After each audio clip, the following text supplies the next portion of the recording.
my vibe meter shot down through the floor on that one. Guys, it's 1-1. That's what I was saying before. Like, that is so much worse than a nip and tuck game you lose.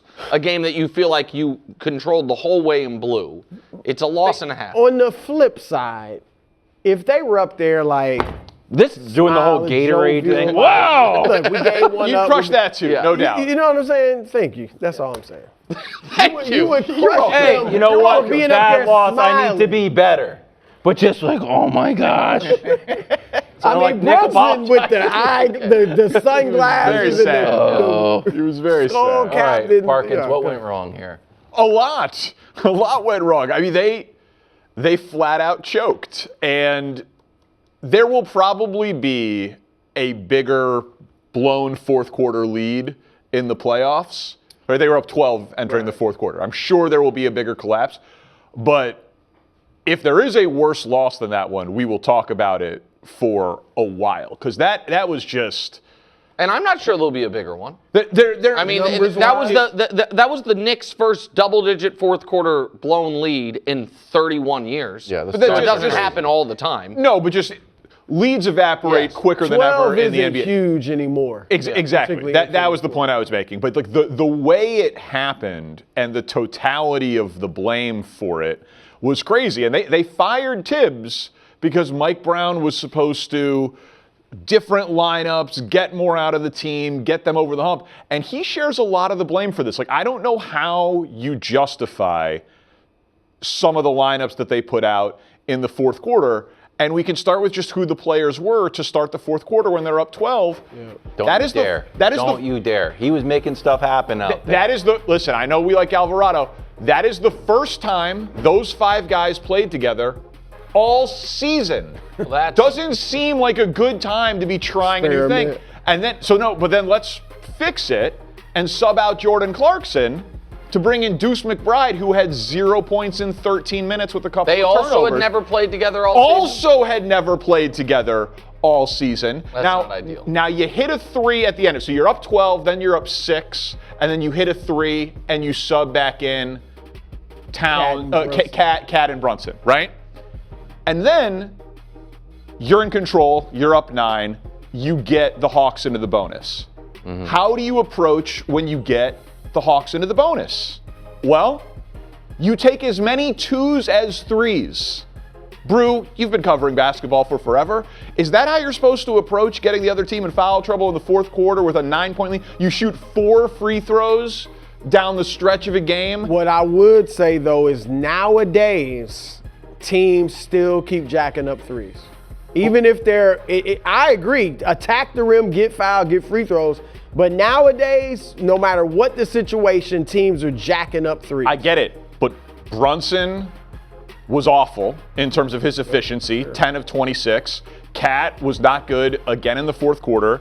They didn't get to the line, and so Mike Brown's not getting them good looks, not getting them to the line, using lineups that he's never seen before, and then he uses the use it or lose it timeout, or doesn't use it, excuse me. Right. And so now he doesn't have a timeout at the end of the game to get the ball in the clutch player of the year's hand, Brunson, and they rely on the Bridges pull-up shot. And even Bridges, I thought could have just kept driving I was going to say, man, Bridges should have, if we can show it, he should have attacked the basket.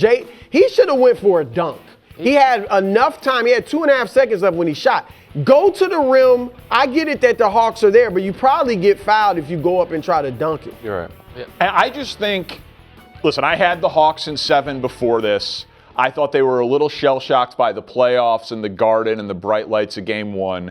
They kept getting down and coming back, down and coming back, down and coming back. Looked a lot more comfortable last night. And Nickeil Alexander-Walker has not been good yet. You're going to get a game from him. Well, they're going to go home. Yeah.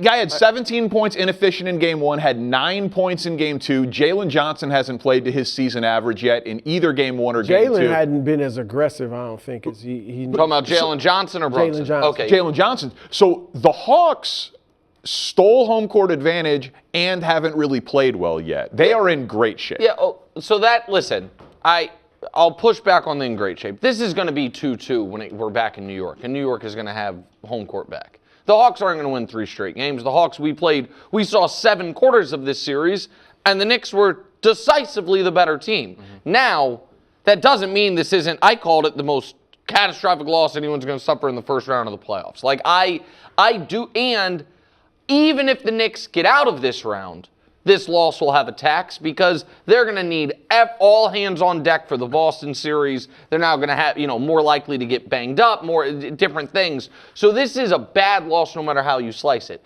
I don't think it necessarily is as doomsday-ish as you seem to think for the Knicks, but I do think that in the playoffs, when your best player doesn't play like he typically does, you can lose. You obviously can lose even if he plays well, but we're going to talk about the Nuggets in a bit. One reason the Nuggets lost that game is Joker wasn't as good as Joker normally is. And one of the reasons the Knicks lost this game is in the second half, Jalen Brunson was 5 of 13 with 1 assist. 13 field goal attempts in the first half, 13 field goal attempts in the second half, wasn't getting Towns the ball. Yes, I agree with you. Mike Brown made some mistakes lineup-wise and timeout-wise, all of that. But Jalen Brunson was a little, I think he's an awesome player. He was a little, I don't want to say ball hoggy, but he was too focused on getting his own shot and not as good at getting other guys involved. And he did hit the 2 huge threes late once Atlanta had actually taken the lead, but while Atlanta was clawing back into it, he was ice cold and he kept shooting. Yeah, and that's his game. I mean, he's a scorer. Like I've said it many times, when Cat's not getting the ball, Brunson and Mike Brown should be like, let's run something for the big guy. Let's get him a touch. Let's get him a bucket. Let's get him something down low or even an open 3. And they don't do that. Look, Atlanta's in great shape for a 6 seed that nobody except you thinks is going to win. So they're not like, the Knicks will be fine. I am convinced of that. And I don't even think there'll be a tax on this. There'll be a tax on this game maybe if it goes 7 or if it goes 7 or obviously if they lose. Last year, remember, Detroit gave them all they wanted in the first round, and then they play Boston and beat Boston. So I think they'll be fine. I actually think overall, this could be good for the Knicks. It's a wake-up call. Now, you can argue they shouldn't need one, but this is a good wake-up call for them. They relax. It's bad if it goes 7.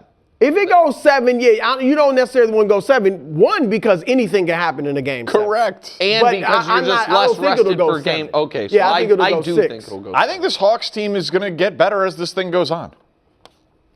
You don't think is C.J. McCollum going to get better? No, well, C.J. McCollum is really good. But he's not going to do this. He's not going to do this for 7 games.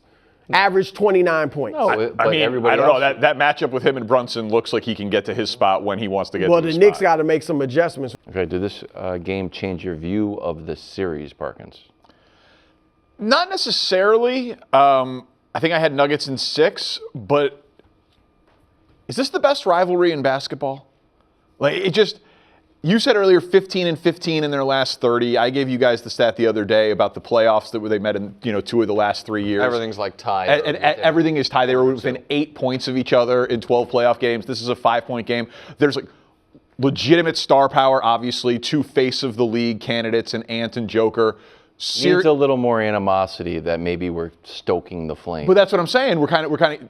They're a team full of bad defensive players. Our crowd's going to come out.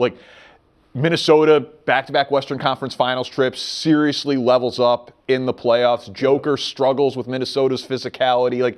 Everything, styles make fights. And these teams keep matching up with each other, and now they're starting to talk a little trash to each other. That even though I do think Denver is better and Joker will ultimately win the series, man, who knows when they're this close over this long? And Minnesota absolutely believes they can win. It has changed my view of the series. Now, I thought it would be hard fought. I had Denver in 6, which I'll stick with that. But I did not think Minnesota could win this. And I shouldn't say could, but I didn't think they'd win. Now I think there's a pretty good chance they win this series. And it's all the things you mentioned about how well they've matched up over the past. Now, I thought Denver was past that. I think were they 3-1 against them this year. I know the regular season can be iffy, but 3-1 this year. that game 7 when they came back from down 20 was 2 years ago. So, you know, I felt like they were past that. And we weren't sure if he's going to be 100%. And I did not think Gobert would defend Jokic this well. Now, I don't know if Gobert, he obviously is always motivated, but I don't know if he's extra motivated because he was, in his view, snubbed for at least consideration for Defensive Player of the Year. Yeah, I mean, he mentioning it shows that he was. So they match up well, and their athleticism gives Denver problems, especially, again, without Peyton Watson. So I think this series is going 7. So I thought we all picked Denver in 6. Nothing that has happened changes my view on that, and I'll explain why in a second. I do want to give Rudy credit because Rudy, for his career in Utah, it was I win Defensive Player of the Year, and then guys take turns trying to hurt my feelings in the playoffs. Like Luka said, you know, what was your favorite moment of your career with the Mavs? And he's like, that shot I hit over Gobert. Like, I think if he did take it personally, I think it is because Rudy probably rightfully thinks, man, I don't get the credit I deserve. I am a 4-time Defensive Player of the Year winner. Every advanced metric says I'm one of the most influential defenders in basketball. And whether it's the inside the NBA crew, my colleagues around the league, I'm a punchline at times. And so I'm going to take on the challenge of the best player in the world, and I am going to show the impact I can have. And he dominated that matchup as much as anyone can dominate a matchup against Joker, to the point to where on the biggest possession of the game, I feel like Joker made a mistake, and you know I am not. He definitely did. Okay, you agree with me. We've just been soft pedaling. Okay, well, we can run the video. Show. Because I don't believe the best player always has to take the final shot. But right there. That's his shot. That's his shot. No question. Gobert's out of the play. Anthony Edwards is on it. Up. And again, if you're going to make the play to a role player, it can't be a batted, and I understand Brown got fouled and he could have made the free throws. But that's what Denver wanted, they got, bro. And Joker second-guessed himself. Yes. So one of the reasons I think Denver will be fine is I think Joker's going to come out with a freaking vengeance. You know, I think he is that level of player. I think he is that good. I think he does look at Minnesota as rivals to a degree, at least. They've knocked him out of the playoffs, and he's like, man, I know I'm averaging 25, 13, and 9. I'm not playing well, and I'm going to be better. With that said, if they keep daring him to shoot threes, and he keeps going 1 of 7, that's not going to work for Denver. He's got to. They are clearly comfortable with him shooting threes more than almost any other team. Like they are saying, take him. In his career, he's a really good three-point shooter.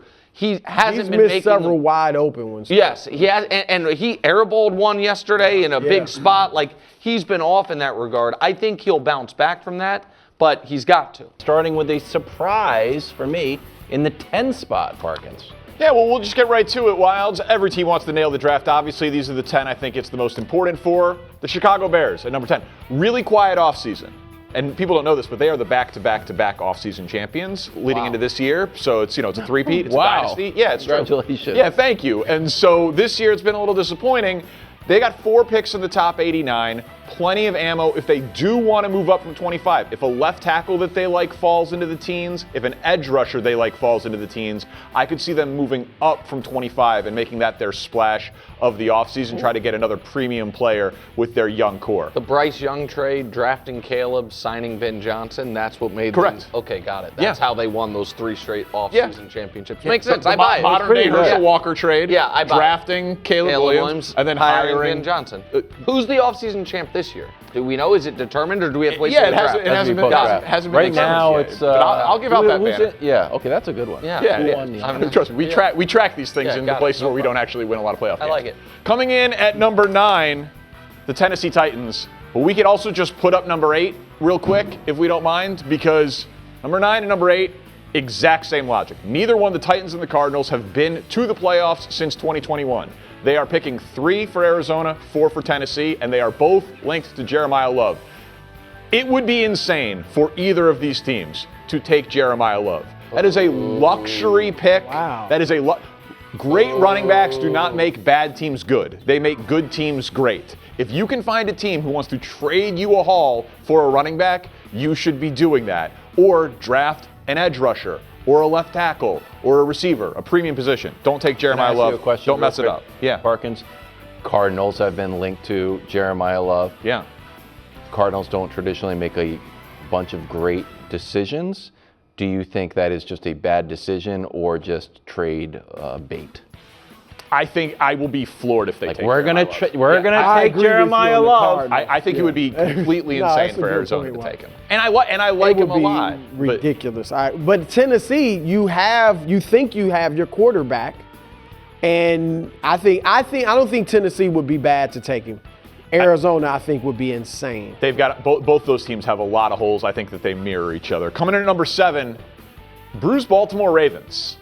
You have the 14th pick in the draft. It's kind of similar logic to the Chiefs. Like, you have a premium pick with Lamar in his prime. Let's look at how the Ravens have done with top 20 picks in the last 20 years. They normally don't pick in the top 20. Wow. All of these players are good. Yeah. They've hit on every single one of them. So history would suggest you see 7 first-team All-Pros, 20 Pro Bowls combined. Unique opportunity for the Ravens to come through there. At number 6, it's the Browns. We know they're awful. I don't think they are going to be drafting a quarterback with a high pick, but they have the 6th pick and the 24th pick. They also have 4 of the top 70. That is premium draft capital to actually just go get good players. Get a left tackle, get a receiver, get a linebacker. Like, they've got a lot of holes on their team, and they've got the draft capital to do it. Then they can load up for next year's draft to get a quarterback. They drafted well last year. They did. Coming in at number 5, Knicks, Kansas City Chiefs. You got 3 picks in the top 40. You haven't gone into a draft with a top 10 pick since 2013. Last time you had the 10th pick in the draft, obviously you traded up to get Mahomes. Unique opportunity for Brett Veach to build a new young core around Mahomes for his 30s. Coming in at number 4, the Dallas Cowboys. We know they've got the 12th pick. We know they have the 20th pick from the Micah Parsons trade. And we know that their defense is not good. Like, every GM says best player available. For Dallas, this is pretty clearly best player available at a position of need on defense. I will be shocked if they take any player on offense with either of those picks. Now, maybe they trade up to go get David Bailey or Arvell Reese at 4. Maybe they trade down at 20, but I think they are going to pick a couple of starters on the defensive side of the ball. They need to hit on it. Coming in at number 3, the New York Giants. You make that Dexter Lawrence trade, and I think you did a great job on the draft capital there. If you have 2 picks in the top 10, you're going to try to do what the Jets did a couple of years ago and get your version of Sauce Gardner and Garrett Wilson. You got to nail it. If you think you've got your quarterback, he's young. You think you've got Abdul Carter as a stud pass rusher who's young. Neighbors a stud wide receiver who's young. This should be your last chance with premium draft picks. Coming in at number 2, the New York Jets. They get to start the draft, 2 and 16. Arvell Reese or David Bailey. You got to make the right pick. You're going to pick an edge rusher, premium position. You have 4 picks in the top 44. And then the Raiders. Pretty easy, number 1. We know who it's going to be. You just have to be right with Fernando Mendoza. You have 10 picks and a lot of holes. Those are the top 10 teams who need to nail the NFL draft. It's a pretty good list. Thank you. Brew, what do we not do on this show? Or what do you not do? Physically fight each other. What do you not do? You don't go back on our picks. Okay, sorry. You don't wave the pom-poms for anything. Oh, yeah. A lot of things we don't do. I also don't. Which is why I sadly have to say it's the Chiefs.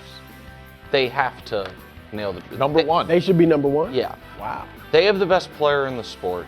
They are the team is the dynasty era of the Chiefs over, or is it on pause because of last year? That is going to be determined by how they do Thursday and Friday.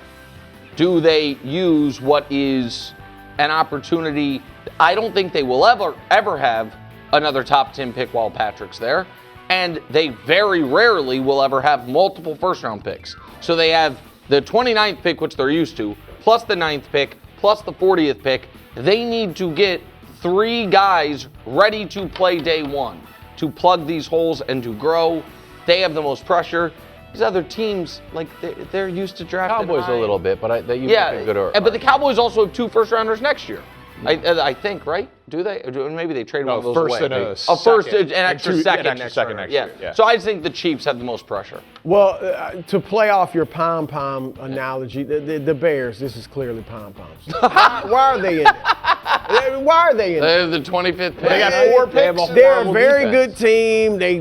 I mean, everybody's got needs, but they don't have any huge holes. I'm putting Washington in there. All right, Well, they good. 7th pick. Jaden Daniels last year is kind of a wasted season. Dan Quinn's seat getting a little bit hot. I like that. So I got You Washington. like Jeremiah Love? Yeah, for them. That's You would like it for That's a totally reasonable place for Jeremiah Love to go. That's The good. Giants would be reasonable. Welcome back. The NFL Draft is on Thursday, so we are bringing you inside the OT War Room, where every day we have been talking the biggest storylines ahead of the draft. We got Coach Mangini and Willie Colon with me, taking calls. And gentlemen, I've been looking forward to this conversation for a long time because there's the film, and then there's the combine and the pro days and the measurables and all of that other stuff. And I've always had a hard time mixing the two together. Figuring out what are we going to do. Plenty of examples of guys who do ridiculously. This is one of my favorite. He jumped out of a pool and he landed on his feet. It's like, Is that Tristan Welch right there? yeah, exactly. The Bears drafted a guy, Ron Gilbert, back in the day who did that. I'm like, he's going to be a great player. He wasn't. They can squat 1,000,000 pounds. They can do just freakish things. Coach, you have scouted these guys. You've been in the war room for these types of situations. So I want to start with you. How do you balance the athletic freak of nature versus film production? Yeah, you have to be really careful because there's such a significant difference between time speed and timed athleticism, measured athleticism through drills versus playing speed and real athleticism, that reactionary athleticism. You're saying you don't have defensive tackles jump out of the pool in the NFL? Not typically, Okay. but a great example of that is Rodney Harrison. So Rodney tested poorly in the 40. I think it was around a 4.7, 4.8. He'll probably be mad about me talking about that. But then when you watched him play and there was a human being with a ball, he played significantly faster than that. So he played as fast as the guy that he was chasing. And that's so different than a lot of guys who are inside a perfect area where they're running a drill and they get to start and all those things that have no relationship to football. It's very different. Yeah, I think one of the reasons why the athleticism doesn't transfer over is because it depends on how a guy learns, right? Like some guys are visual learners. Some guys can look on the board and be like, oh, that's what you mean? I can go out and do that. I was a visual learner, right? If you go out and show me what to do, I can do it. Put me on the board, I'm like, hey, man, let's talk about this for a little bit, right? So there's a difference. But on top of that, man, I think a lot of times when it comes to guys, you know, if you're going to draft a guy on his athleticism, you have to make sure you've seen what you're asking him to do on tape because scheme and fit matters. I played with a bunch of guys. For instance, I played with a tight end out of Texas Tech. This guy was big, 6'5", big hands, could go up and catch the ball. But we were asking him to block, right? We were asking him to do things that was outside of his physical skill set. But when we asked him to use that athleticism, he couldn't really roll it over, right? Because he was used to doing one thing in college. So you have to make sure when you draft a guy, the scheme and fit fits what he can do well. All right, so there are plenty of guys from this draft that we could choose from to put in this, and I'm not saying that all of these guys did not have any production on the field, but some of the biggest athletic freak in natures. I'm going to give you the top three, and I wanted to start with Kenyon Sadiq because this man is ridiculous. like we had 15 different hurdle tapes that we could choose from. It's preposterous. And then you look at the measurables, and the measurables are, okay, a 4.39 40-yard dash.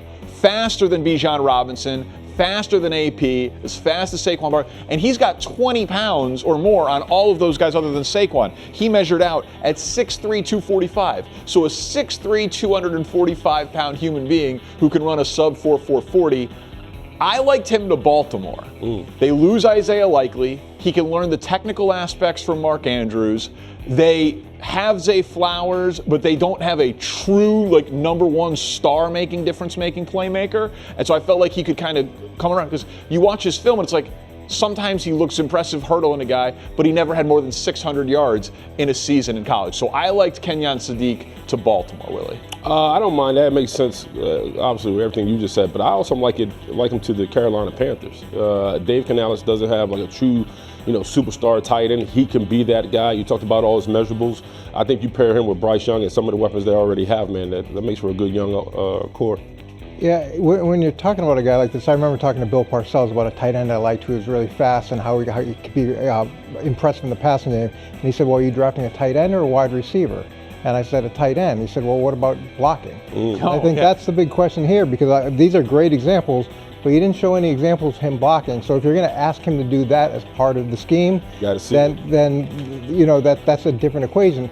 If you're asking him to go there and just be a pure playmaker, maybe be on the backside of runs, that's you know, that could work for a lot of teams. But if you need a true tight end, it's not this total package. Okay, now let's go to the defensive side of the ball, because this next player absolutely fits this athletic freak build. In fact, he might go number 2 overall. Arvell Reese, the edge out of Ohio State. He absolutely will go in the top 5, maybe number 2 to the Jets. Arvell Reese, his profile, if you actually look statistically in terms of the measurables again, is Micah Parsons. Same height, within 5 pounds, 0.07 of a second slower, but an inch longer on the arms. But if you look at 10 tackles for loss, 6.5 sacks, those are the career numbers. Now, the rub was, well, you know, he would play as a spy and he would jump off of tape in terms of the athleticism, but not really in the production. I thought the Cowboys made sense if they were going to do the trade up, because they'll say, we're going to get our next Micah Parsons. So I could see them trading up into the top 5 to get him. When you look at a guy like that, Coach, with those measurables, but kind of lacking the counting stats production, what do you think? I feel the Jets' pain right now in trying to make that decision, because they're looking at a guy like Arvell who did so many good things. He did good things on the ball. He did good things off the ball. He tested through the roof. And we had the Vernon Golston experience there. And then you've got a guy like David Bailey who has a lot more production. Do you make that decision and go with someone that's more proven in one specific area? Could Dallas trade up? Yeah, this could absolutely be a pick that someone says he is our guy and he is the difference maker. But again, you better have a plan for how you're going to use him. Yeah, if I'm the Jets, don't pick up the phone. Stay. You want him going number 2 to the Jets? Stay right. The Jets need him. He fits what Aaron Glenn is trying to do over there. A guy who's has a lot of versatility, can disguise. He's not as polished as a pass rusher as they like. I think he can get better in that regard. But nevertheless, man, he's a generational type talent. I like him because of his size and speed. Would it concern you that he's also one of the youngest players in the draft? He's got the measurables and the youth. Yeah, not a ton. He's got 1 year production. He's young. He doesn't really have a designated spot. All those things are real concerns, because you're taking that guy to play 1,000 snaps next season and play 1,000 snaps that are impactful snaps. All right, the last guy I wanted to show you guys, Sonny Styles. People think he's going to be a top 10 pick, but it's an interesting position because it's an inside linebacker spot.